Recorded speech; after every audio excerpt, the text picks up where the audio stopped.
Hello guys, आपका मेरे channel smart study में स्वागत है। आज हम क्लास 6 का हिंदी का paper mid term examination 2023 and 24 के प्रैक्टिस पेपर को सॉल्व कर रहे हैं। तो आइए स्टार्ट करते हैं क्वेश्चन पेपर। इससे पहले अगर आप मेरे चैनल पे नए हैं तो मेरे चैनल पर आपको सभी सब्जेक्ट के सैंपल पेपर मिल जाएंगे और आप वहां से अच्छी सी तैयारी कर सकते हैं और अपने मिड टर्म में अच्छे मार्क्स ला सकते हैं। तो आइए स्टार्ट करते हैं। सेक्शन है यहाँ पर सेक्शन कै या खंड कै दिया गया है। वस्तुनिष्ठ प्रश्न है। इसके अंदर 1 से लेकर 7 जितने भी प्रश्न है सारे वस्तुनिष्ठ प्रश्न है, मतलब कि आपको उसके ऑप्शंस दिए जाएंगे और वो आपको सॉल्व करने हैं। तो प्रश्न नंबर 1 देखते हैं हम, जिसमें लिखा गया है अपठित गद्यांश।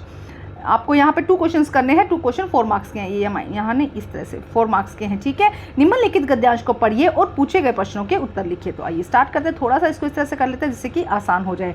देखो क्या कहा गया है। 2 सहेलियां थी, राधा और हीरा। दोनों एक साथ पढ़ती थी, खेलती थी। एक दिन दोनों घर जा रही थी कि राधा ठोकर खाकर गिर पड़ी। उसकी टांग से खून बहने लगा। हीरा दौड़कर उसके पास पहुंची और उसे डॉक्टर के पास ले गई। डॉक्टर ने राधा की चोट पर दवा लगा दी और पट्टी बांध दी, ठीक है। अब ये हमने एक पैराग्राफ, गद्यांश का मतलब होता है कि एक पैराग्राफ दिया जाएगा, उसको पढ़ना है। अब इसी में से हमें क्या करना है, क्वेश्चंस को सोल्व करना है। देखो क्या कहा गया। अभ्यास के लिए नीचे प्रश्न दिए गए हैं। प्रश्न नंबर 1 में देखो क्या कहा गया है।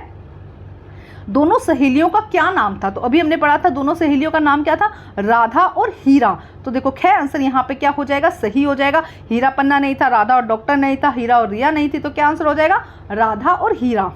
नेक्स्ट क्वेश्चन देखो क्या कहा गया है। हम यहाँ पे थोड़ा सा और इस तरह से कर लेते हैं कि सारा क्वेश्चन आ जाए। हीरा दौड़कर राधा के पास क्यों पहुंची। जो हीरा थी वो दौड़कर राधा के पास क्यों पहुंची, क्योंकि राधा खेल रही थी, दोनों पढ़ रहे थे, दोनों घर जा रहे थे, दोनों जो राधा थी वो ठोकर खाकर गिर पड़ी थी। तो घ आंसर यहाँ पे सही हो जाएगा, राधा ठोकर खाकर गिर पड़ी थी, इसीलिए हीरा क्या हुई थी, दौड़कर राधा हीरा के पास गई थी। अब हम देखते हैं गद्यांश, मतलब प्रश्न नंबर 2 दिया गया है, जिसके अंदर यहाँ पे क्या दिया गया, एक पद्यांश, जिसको पढ़कर आपको क्या करना है, प्रश्नों के उत्तर देने हैं। तो आइए स्टार्ट करते हैं। देखो यहाँ पे कुछ एक कविता जैसे दिया गया है। क्या कहा गया, कुछ तो लगते हैं तूफानी, कुछ रह रह करते शैतानी, कुछ अपने थैलों से चुपकर झरझर बरसाते पानी, नहीं किसी की सुनते, कुछ भी ढोल ढोल बजाते हैं, रह रह कर छत पर आ जाते, फिर चुपके से उड़ जाते हैं। तो यहाँ पे बारिश की बात हो रही है, जब बादल आते हैं तो बारिश होती है, उसी से रिलेटेड है, तो पढ़ोगे तो समझ में आ जाएगा। अब इससे रिलेटेड क्वेश्चन है, उपयुक्त पद्यांश में किसकी बात हो रही है, किस चीज की बात हो रही है, तूफान की, शैतान की, छत की, ये गया है यहाँ पे छत की, और बारिश की। तो बारिश की बात हो रही है ना, जब बादल आते हैं तो बारिश की। इन ऑप्शंस में से आपको आंसर ढूंढना है कि क्या है। तो घ आंसर, सॉरी यहाँ पे घ आंसर सही हो जाएगा। नेक्स्ट, कौन ढोलक ढोल बजाते हैं। तो कौन बजाते हैं यहाँ पे, बादल। यहाँ पे ग आंसर क्या हो जाएगा, थोड़ा मिस्टेक हुआ है लिखते वक्त, ग आंसर यहाँ पे क्या हो जाएगा, सही हो जाएगा। ये हमारा प्रश्न नंबर 2 था। अब आता है निम्नलिखित प्रश्नों का व्याकरण से रिलेटेड प्रश्न है, जिनके हमें उत्तर देने हैं। तो क्या है, कौन सा शब्द व्यक्तिवाचक संज्ञा है।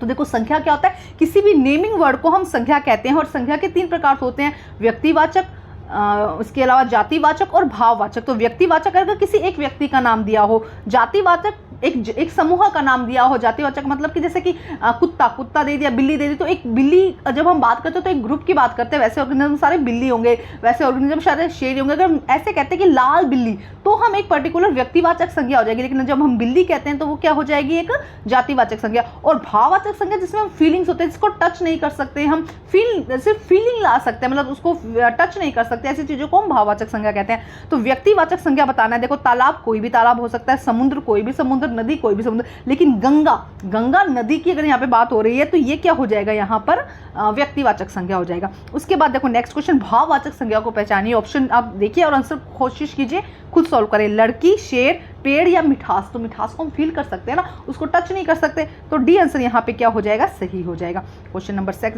नेक्स्ट देखिए क्या कहा गया, हिरण का स्त्रीलिंग बताइए। आपको क्या करना है, हिरण का स्त्रीलिंग। तो हिरण का हिरणी, देखो क्योंकि अणय दिया गया तो हिरणी होगा इसका, डी आंसर यहाँ पे क्या हो जाएगा, सही हो जाएगा। आम फल, आम मीठा फल है, वाक्य में विशेषण है। तो विशेषण किसे कहते हैं, कि जो किसी भी शब्द की क्या करता है, विशेषता बताता है। तो आम फल है, लेकिन फल कैसा है, मीठा। तो मीठा यहाँ पे क्या हो जाएगा, विशेषण। बी आंसर यहाँ पे क्या हो जाएगा, करेक्ट हो जाएगा। अब दिया गया क्वेश्चन नंबर 4, इस काव्यांश को पढ़ना है। ये आपकी बुक में से दिया गया है, वह चिड़िया जो चैप्टर में से दिया गया, और पूछे गए प्रश्नों के उत्तर देने हैं। तो देखो पढ़ते हैं हम। वह चिड़िया जो चोंच मारकर दूध भरे जूड़ी के दाने का रस ले खा लेती है, वह छोटी संतोषी चिड़िया नीले पंखों वाली मैं हूँ, मुझे अंश से बहुत प्यारा। तो पहला ही चैप्टर है उसमें से ये दिया गया है। तो आइए क्वेश्चन देखते हैं, इनको सोल्व करने की करते हैं कि क्या क्वेश्चन है। क्वेश्चन नंबर 1 में देखो क्या कहा गया, चिड़िया के पंख कैसे हैं। तो अभी पढ़ा चिड़िया के पंख कैसे हैं, नीले। क्या आंसर यहाँ पे सही हो जाएगा। चिड़िया किसके दाने खाती है, चिड़िया यहाँ पे चावल के दाने, किसके दाने खाती है, चावल के दाने। क्या आंसर यहाँ पे सही हो जाएगा। नेक्स्ट, चिड़िया खाना कैसे खाती है, पंखों से, चोंच से, पैरों से या फल से। तो चिड़िया किससे खाना खाती है, यहाँ पर खाती है बीचों से। तो बी आंसर यहाँ पे क्या हो जाएगा, सही हो जाएगा। उसके बाद चिड़िया कैसी थी, तो देखो इसके अंदर आया था चिड़िया कैसी थी, संतोषी। तो सी आंसर यहाँ पे क्या हो जाएगा, सही हो जाएगा। बस पैराग्राफ को रीड करिए, क्वेश्चन अपना सोल्व कीजिए। नेक्स्ट देखो यहाँ पे हमें गद्यांश दिया गया है। अंडों की हिफाजत की तैयारी होने लगी, तभी केशव झुंझला कर बोला, तू टोकरी तो ला, मैं उसका सुराख बंद करने की हिम्मत निकालूंगा। श्यामा दौड़ कर टोकरी उठा लाई। केशव ने उसके सुराख में थोड़ा सा कागज ठूंस दिया, तब टोकरी को एक टहनी से टिकाकर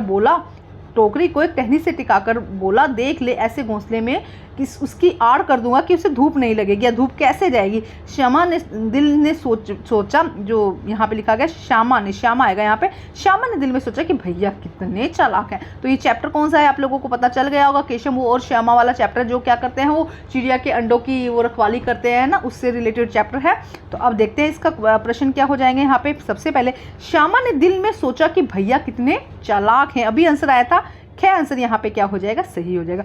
हिफाजत शब्द का अर्थ बताइए। तो हिफाजत मतलब होता है कि सुरक्षा, वो क्या कर रहे थे, अंडों की सुरक्षा कर रहे थे। तो गए आंसर यहाँ पे क्या हो जाएगा, सही। टोकरी की हालत कैसी थी, देखो टोकरी की हालत कैसी थी। तो देखो यहाँ पे क्या, टोकरी अच्छी थी, पुरानी थी, टोकरी में सुराख था या टोकरी में सामान था। तो टोकरी में क्या था, सुराख था। अभी बार बार आया उसके अंदर कि सुराख था। केशव ने टोकरी को किस पे टिका कर रख दिया था, देखो ये लाइन पैराग्राफ में से ही है। केशव ने टोकरी को टहनी पर टिका कर रख दिया। तो ए आंसर यहाँ पे सही हो जाएगा। अब प्रश्न नंबर 6 देखते हैं, निम्नलिखित प्रश्नों के उत्तर दीजिए। तो आइए देखते हैं क्या कहा गया है। पहले, वह चिड़िया पाठ में चिड़िया नदी से क्या ले आती है। तो चिड़िया नदी से जल का मोती ले आती है। बी आंसर यहाँ पे सही होगा। मछली, कमल की पत्ती, पेड़ की टहनी नहीं, जो चिड़िया है वो नदी से जल का मोती ले आती है। वह चिड़िया जो कविता के कवि कौन है, तो इसके कवि है केदारनाथ अग्रवाल जी। आपको ये कविता के कवि को जरूर याद कर लीजिएगा, ये क्वेश्चन हर बार आता है कि वह चिड़िया जो कविता है उसके कवि कौन है, केदारनाथ अग्रवाल। सी आंसर यहाँ पे क्या हो जाएगा, सही हो जाएगा। प्रश्न नंबर 7 देखिए, निम्नलिखित प्रश्नों के उत्तर दीजिए। लेखिका बचपन की आज की कौन सी दुकान नहीं भूली थी। लेखिका बचपन की अभी तक, देखते हैं यहाँ पे, लेखिका बचपन की कौन सी दुकान नहीं भूली थी। तो कपड़े की दुकान, चश्मे की दुकान, मिठाई की दुकान या जूते की दुकान। तो लेखिका यहाँ पे चश्मे की दुकान, क्योंकि उसके चश्मा लगा था। आपने स्टोरी जरूर याद, तो बचपन स्टोरी याद होगी चैप्टर उसमें से। तो बी, चश्मे की दुकान लेखिका बचपन से नहीं भूली थी। पहले गीत और संगीत सुनने के क्या साधन होते, तो ग्रामोफोन होते थे। क्या होते थे, पहले रेडियो टेलीविजन नहीं होते थे, ग्रामोफोन होते थे, जिससे क्या सुना जाता था, गीत और संगीत। सी आंसर यहाँ पे सही हो जाएगा। अब हम देखते हैं व्याकरण के प्रश्न। देखो क्या कहा गया है, व्याकरण कि निम्नलिखित शब्दों के क्या करना है, व्याकरण वाले शब्द है। ताकतवर शब्द का विलोम शब्द लिख दिया। देखो मैंने आंसर साथ साथ में लिखा है, कमजोर। कमजोर क्या हो जाएगा, ताकतवर का। निर्बल हो जाएगा, है ना, आप कुछ भी लिख सकते हैं। गायक शब्द का स्त्रीलिंग बताइए। तो गायक का हो जाएगा गायिका।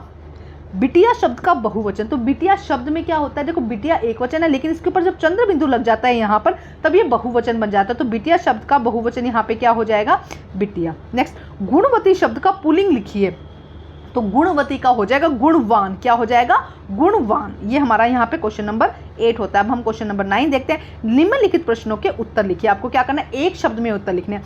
बचपन की लेखिका और शनिवार, बचपन को लेखिका को शनिवार को क्या पीना पड़ता था। देखो बचपन का जो पाठ है उसमें जो लेखिका है उसको शनिवार को क्या पीना पड़ता था, ओलिव ऑयल। क्या पीना पड़ता था, ओलिव ऑयल। दोस्त पाठ में चिड़िया ने अंडे कहाँ दिए थे। तो दोस्त पाठ में आपको याद होगा कि जो चिड़िया ने अंडे कार्निस पर दिए थे। तो आप चाहे तो पूरा लाइन लिख दीजिए, वरना एक नंबर के क्वेश्चन आप सीधा आंसर लिख दीजिए इसका।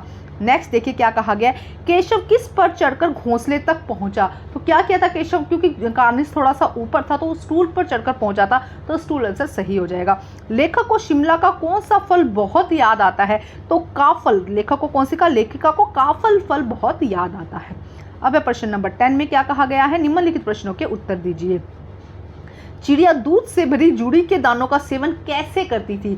तो चोंच मारकर। कैसे करती थी, चोंच मारकर। चिड़िया को किससे प्यार है, चिड़िया को अन्न से प्यार है। ठीक है। नेक्स्ट देखो क्या कहा गया है, वह चिड़िया जो नामक कविता में कवि ने मोती किसे कहा है, तो मोती किसे कहा है, जल को। वह चिड़िया जो नामक कविता में चिड़िया किसका दिल टटोलती थी, नदी का दिल। किसका दिल, नदी का दिल। पूरी पोयम में ही से ही क्वेश्चन लिए गए हैं, क्योंकि चैप्टर बहुत कम आ रहे हैं, 3 ही चैप्टर आ रहे हैं, तो ये वाला पोर्शन पूरा कविता में से था, तो उसमें एक से एक पूरा पोर्शन बनना था, तो वहाँ से ही 4 क्वेश्चन आ गए। अब है निम्नलिखित प्रश्नों के 4 प्रश्नों के उत्तर देने हैं 30 से 40 शब्दों में। तो देखो फर्स्ट क्वेश्चन में क्या कहा गया है, लेखिका इतवार की सुबह क्या क्या काम किया करती थी। लेखिका इतवार की सुबह पहले अपने मोजों को, स्टॉकिंग को धोने और अपने जूतों को पॉलिश करने का काम करती थी। लेखिका को चश्मा क्यों लगाना पड़ा। लेखिका को रात में टेबल लैंप के सामने बैठकर पढ़ने के कारण उसकी नज़र कमज़ोर हो गई थी, इसी वजह से उसको चश्मा लगाना पड़ा। नेक्स्ट क्वेश्चन देखो, केशव और श्यामा ने चिड़िया और अंडों की देखभाल के लिए किन 3 बातों का ध्यान रखा। किन बातों का ध्यान रखा, केशव और श्यामा ने चिड़िया और अंडों की देखभाल के लिए उनके आराम का, धूप से बचाने का, खाने का ध्यान रखा। आराम के लिए उन्होंने कपड़ा बिछा दिया था, धूप से बचाने के लिए टोकरी से ढक दिया था, और खाने के लिए चावल के दाने और प्याली रख दी थी। तो ये है यहाँ पर आंसर, ठीक है, आप यहाँ पे रख दीजिए। नेक्स्ट क्वेश्चन देखिए, यहाँ पे भी एक क्वेश्चन था, उसमें 1 मिनट में आपको कुछ डाउट लग रहा है मुझको, तो मैं एक डाउट क्लियर करती हूँ यहाँ पर। 1 सेकेंड, देखो ये रहा वो क्वेश्चन। 1 सेकेंड, सॉरी फॉर, आपको वापस ले जाना पड़ा मुझे पीछे। 1 सेकेंड, देखो यहाँ पे क्वेश्चन में डाउट लग रहा है, क्योंकि मुझे ये देखो यहाँ पे इस क्वेश्चन में चिड़िया किसके दाने खाती थी, तो गेहूं के दाने आएगा, चावल के दाने यहाँ नहीं आएगा, यहाँ पे क्या आएगा, गेहूं के दाने। क्या आंसर इसके अंदर सही हो जाएगा, वो भी दूध से भीगे हुए दाने, ठीक है, ये आप यहाँ ध्यान रख लीजिएगा। अब हम जो क्वेश्चन वाला था वो करते हैं। यहाँ पे देखो ये शब्द क्वेश्चन कर चुके थे हम सारे, यहाँ पे ये सारे क्वेश्चन कर चुके थे, ये वाला क्वेश्चन भी हमने कर लिया था। अब हम क्वेश्चन नंबर 4 देखते हैं। देखो क्या कहा गया है, सॉरी बच्चा, केशव और श्यामा के मन में अंडों को देखकर तरह तरह के सवाल क्यों उठे। भाई क्या सवाल उठे उनके मन में, केशव और श्यामा के मन में अंडों को देखकर अनेक प्रश्न उठे। अंडे कितने बड़े होंगे, किस रंग के होंगे, कितने होंगे, क्या खाते होंगे, उनमें से बच्चे किस तरह से बाहर आएंगे, बच्चों के पर कैसे निकलेंगे, घोंसला कैसे होगा, क्योंकि वे अंडों के बारे में जानना चाहते हैं। ये सारी चीज़ें थी जो वो अंडों के बारे में जानना चाहते थे। तो इस तरह से बहुत सारे सवाल थे, 3 नंबर का प्रश्न है ये। नेक्स्ट देखो क्या कहा गया, इनमें से 3 प्रश्नों के उत्तर देने हैं। वह चिड़िया जो कविता के आधार पर बताइए कि चिड़िया को किन किन चीज़ों से प्यार था। तो उससे देखो पूरे चैप्टर में बहुत सारी चीज़ें लिखी है जिसको चिड़िया को जिससे प्यार है, तो उसके बारे में हमको बताना है। इस कविता के आधार पर ज्ञात होता है कि चिड़िया को दूध से भरे अनाज के दाने, नदी, जंगल से प्यार है। चिड़िया को जूड़ी के दाने, अन्य अनाज के दानों को खाना पसंद करते हैं। इस प्रकार उसको गीत गाना पसंद है। जंगल से उसे बहुत प्यार है, और उसे नदी से बहुत प्यार है। तो इसमें देखो अगर 1 नंबर का क्वेश्चन आता है तो इनमें से कोई भी एक लिख दो। 3 नंबर का है तो आपको पूरा एक्सप्लेन करना पड़ेगा। क्वेश्चन नंबर 2 देखिए, इस कविता के माध्यम से वह चिड़िया जो कविता के माध्यम से कवि क्या संदेश देना चाहते हैं। इस कविता के द्वारा कवि छोटी सी चिड़िया की भांति हमें संतोषी, साहसी और गर्व से परिपूर्ण होने के साथ प्रकृति से प्रेम करने का संदेश मिलता है। हमें क्या करना चाहिए, संतोषी होना चाहिए, साहसी और गर्व होना चाहिए हमें हमारे ऊपर, और हमें प्रकृति से प्रेम भी करना चाहिए, ये हमें संदेश मिलता है। वह चिड़िया जो कविता में चिड़िया किसे अपना मधुर गीत सुनाती है। वह चिड़िया कविता के अंदर, यह चिड़िया बूढ़े वन बाबा और उसके वृक्षों को अपना, हाँ वो जंगल में गाती है ना गीत, तो बूढ़े वन बाबा को वृक्षों को क्या करती है, अपना मधुर गीत सुनाती है। अब देखते हैं नेक्स्ट क्या कहा गया है। यहाँ पर दिया गया क्वेश्चन नंबर 13 है, निम्नलिखित में से किसी एक विषय पर 80 से 100 शब्दों में आपको अनुच्छेद लिखना है। मेरा पसंदीदा त्योहार, मेरा विद्यालय, मेरा प्रिय मित्र। अगर आप चाहते हैं कि मैं ये क्वेश्चन आपको ये वाला क्वेश्चन भी सॉल्व करवाऊँ तो आप मुझे कमेंट करके ज़रूर बताइएगा। मेरे जो चैनल है वहाँ पर आपको सभी तरह के वीडियोस मिल जाएंगे, सभी पढ़ाई से रिलेटेड सभी तरह के सैंपल पेपर मिल जाएंगे सभी क्लासेस का, तो ज़रूर वहाँ से रिवाइज करके जाइएगा। अब हम देखते हैं नेक्स्ट क्वेश्चन नंबर 14, निम्नलिखित में से किसी एक विषय पर लगभग 80 से 100 शब्दों में एक पत्र लिखिए। तो पत्र है क्वेश्चन नंबर 14, अपने भाई के जन्मदिन पर शुभकामना का पत्र लिखना है आपको। तो देखो किस तरह से लिखना है, पैटर्न देख लेते हैं। पहले एड्रेस होता है, फिर आपने लिख दिया नई दिल्ली और दिनांक लिख देना, जो भी दिनांक हो, प्रिय भाई। अब क्या है, शॉर्ट में लिखो लेकिन सही शब्दों का प्रयोग करो। मैं यहाँ पर कुशल मंगल हूँ, आशा करता हूँ कि तुम भी कुशल होगे। सबसे पहले तुम्हें तुम्हारे जन्मदिन के शुभ अवसर पर मेरी ओर से हार्दिक बधाई व समस्त मंगल कामनाएं। मेरी ईश्वर से यही प्रार्थना है कि जीवन में सब कुछ तुम्हें प्राप्त हो जिसकी तुम कामना करते हो। घर में बड़ों को मेरा प्रणाम, छोटों को मेरा प्यार कहना, तुम्हारा भाई राजीव। तो यहाँ पर नाम आप अपना लिख दीजिएगा या जो भी है आप कर सकते हैं। एक स्क्रीनशॉट दे देती हूँ, आप चाहो तो एक स्क्रीनशॉट ले लो जिसमें एक लेटर पूरा आ जाए, आप अच्छे से उसमें से कर सको। थोड़ा और कर लेते हैं जिससे कि क्या होगा, आपको पढ़ना जो है आसान हो जाएगा। ये देखो ये रहा, भाई के जन्मदिन पर शुभकामनाएं देने का है। ठीक है, आप स्क्रीनशॉट ले लीजिए। नेक्स्ट दिया गया अथवा में, क्योंकि ये जो क्वेश्चन होते हैं 6 मार्क्स के होते हैं, इनमें अथवा में जरूर आता है, ये तो आपको ज़रूर आता होगा। अवकाश के लिए प्रधानाचार्य को पत्र लिखना है, किस तरह से होता है, सेवा में श्रीमान प्रधानाचार्य जी, सर्वोदय विद्यालय। आप अपने स्कूल का नाम लिखेंगे, नई दिल्ली। विषय क्या है? अवकाश हेतु पत्र। आदरणीय सभी ने निवेदन है कि मैं अक्षय कक्षा 6ठी B का छात्र हूँ, मुझे घर पर ज़रूरी काम है, इसलिए मैं 2 दिन विद्यालय नहीं आ सकता, अतः आप मुझे 2 दिन का अवकाश प्रदान करें, आपकी अति कृपा होगी, धन्यवाद। आपका आज्ञाकारी शिष्य अक्षय। ये देखो यहाँ पे इस तरह से एक बार दिखा देती हूँ मैं आपको, जिसमें कि एक में ही क्या आ जाए, पूरा आ जाए। तो आपको इस तरह से लिखना है यहाँ पर। देखो ये देखो, पहले ये फॉर्मेट जरूर याद कर लो। पहले इस तरह का फॉर्मेट के ही आधे से ज़्यादा नंबर तो यहीं से मिल जाते हैं। शुरू में ये लिखना है, उसके बाद यहाँ पर, और ये लास्ट में आपको अपना क्लास और ये लिखना है। तो ये हमारा सैम्पल पेपर कंप्लीट होता है। यहाँ पे सभी सब्जेक्ट के सैम्पल पेपर की प्रैक्टिस ज़रूर कीजिएगा। Thank you guys.